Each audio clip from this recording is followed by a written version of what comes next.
T Vithal ಅವರು ಮಾತಾಡೋದು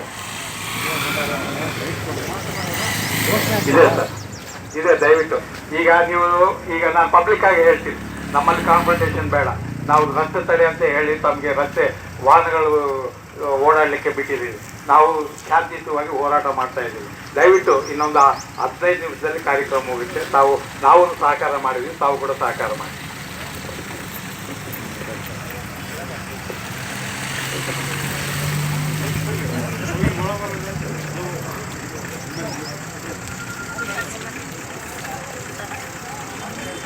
ಇಲ್ಲಿ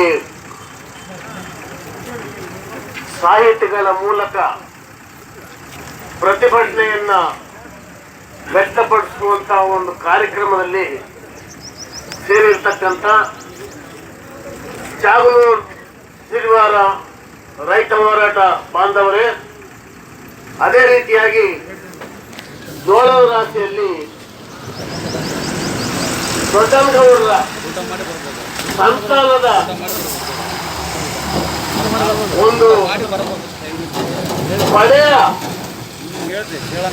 ಜನರು, ಅವರು ಮಹಿಳೆಯರಾಗಿರ್ಲಿ ಪುರುಷರೇ ಆಗಿರ್ಲಿ, ಅವರೆಲ್ಲರೂ ಜೋಳದ ರಾಶಿ ಅಂದ ಕೂಡಲೇ ದೊಡ್ಡಗೌಡರು ಅಂತ ಒಂದು ಪರಂಪರೆಗೆ ಸೇರಿದಂತ ಜೋಳದ ರಾಶಿ ಜನರು. ಅದರೊಳಗೂ ಕೂಡ ಚಂದ್ರಶೇಖರ್ ರೆಡ್ಡಿ ಅವರು, ಅದೇ ಜೋಳದ ರಾಶಿ ಬುದ್ಧಿ ಚಂದ್ರಶೇಖರ್ ರೆಡ್ಡಿ ಅವರು, ಅದೇ ಅವರು ಕೂಡ ಅದೇ ಒಂದು ಪರಂಪರೆಯಲ್ಲಿ ಇದ್ದಾರೆ ಸಾಹಿತಿಗಳಾಗಿ. ಅವರು ಗಮಕ ಕಲಾನಿಧಿಗಳಾಗಿದ್ರೆ ಇವರು ಸಾಹಿತಿಗಳು. ತೆಲುಗು ಕನ್ನಡ ಬೆರೆಸಿ ಸಾಹಿತಿಗಳಾಗಿದ್ದಾರೆ. ಹಾಗಾಗಿ ಇವತ್ತು ನಾವು ಐತಿಹಾಸಿಕ ಬಳ್ಳಾರಿಯನ್ನ ಒಟ್ಟಾಗಿ ಉಳಿಸಲಿಕ್ಕೆ ನಾವೆಲ್ಲರೂ ಇಲ್ಲಿ ಸೇರಿದ್ದೇವೆ. ಇದರ ಪರಿಣಾಮ ಏನು ಅಂತಕ್ಕಂಥದ್ದು ನಾವು ಅರ್ಥಕೊಳ್ಬೇಕಾಗ್ತದೆ. ರಾಜಕೀಯ, ಸಾಂಸ್ಕೃತಿಕ, ಆರ್ಥಿಕ, ಸಾಮಾಜಿಕ ಇವೆಲ್ಲರ ಮೇಲೆ ಪರಿಣಾಮ ಬೀಳ್ತಾ ಇದೆ. ಇವತ್ತು ಮೊಟ್ಟ ಮೊದಲ ಪ್ರಶ್ನೆ ನಾನು ಕೇಳ್ತಕ್ಕಂಥದ್ದು ಯಡಿಯೂರಪ್ಪನವ್ರಿಗೆ, ಯಡಿಯೂರಪ್ಪನವರೇ, ನಾವೇನು ಪ್ರಜಾಪ್ರಭುತ್ವದಲ್ಲಿದ್ದೀವಿ ಅಥವಾ ಪಾಳೆಗಾರಿಕೆ ಒಳಗಿದ್ದೀವಿ? ಯಾರೋ ಒಪ್ಪಂದ ಮಾಡ್ತಾರೆ, ಯಾರೋ ಅದಕ್ಕೆ ಒಪ್ಪಿಗೆ ಕೊಡ್ತಾರೆ. ಆ ಒಪ್ಪಿಗೆ ಕೊಟ್ಟಂತಾದ್ರೂ ನೀವು ನಿಮ್ಮ ಒಂದು ಪ್ರತಿಷ್ಠೆ ಕಾಪಾಡಿಕೊಳ್ಳಕ್ಕಾಗಿ ನೀವು ನಮ್ಮನ್ನ ಹೊಡಿತೀರಾ. ಎರಡನೇದು, ಬಳ್ಳಾರಿ ಜಿಲ್ಲೆ ಅಖಂಡ ಬಳ್ಳಾರಿ ಜಿಲ್ಲೆ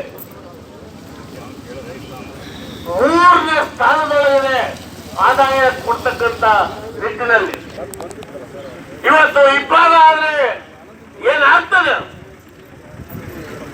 ಇಬ್ಬಾಗ ಆದ್ರೆ ಆ ಕಡೆಗೆ ವಿಜಯನಗರ ಜಿಲ್ಲಾ ಪ್ರಾರಂಭ ಆಗ್ತದೆ, ಈ ಕಡೆ ಬಳ್ಳಾರಿ ಜಿಲ್ಲಾ ಪ್ರಾರಂಭ. ನಿಮಗೆ ಎಲ್ಲರಿಗೆ ಗೊತ್ತಿದೆ, ಎಲ್ಲರಿಗೂ ಗೊತ್ತಿಲ್ಲ. ಇವತ್ತು KMERC ಫಂಡ್ ಅಂತಿದೆ, ಕರ್ನಾಟಕ ಮೈನ್ಸ್ ರಿಹ್ಯಾಬಿಲಿಟೇಷನ್ ರಿಕ್ಲಮೇಷನ್ ಅಂತ ಹೇಳ್ಬಿಟ್ಟು ಅದರೊಳಗೆ 26,600 ಕೋಟಿ ನಮ್ಮ ನುಕ್ಸಾನಕ್ಕೆ ಪರಿಹಾರ ಕೊಡ್ತಕ್ಕಂಥದ್ದು ಇದೆ.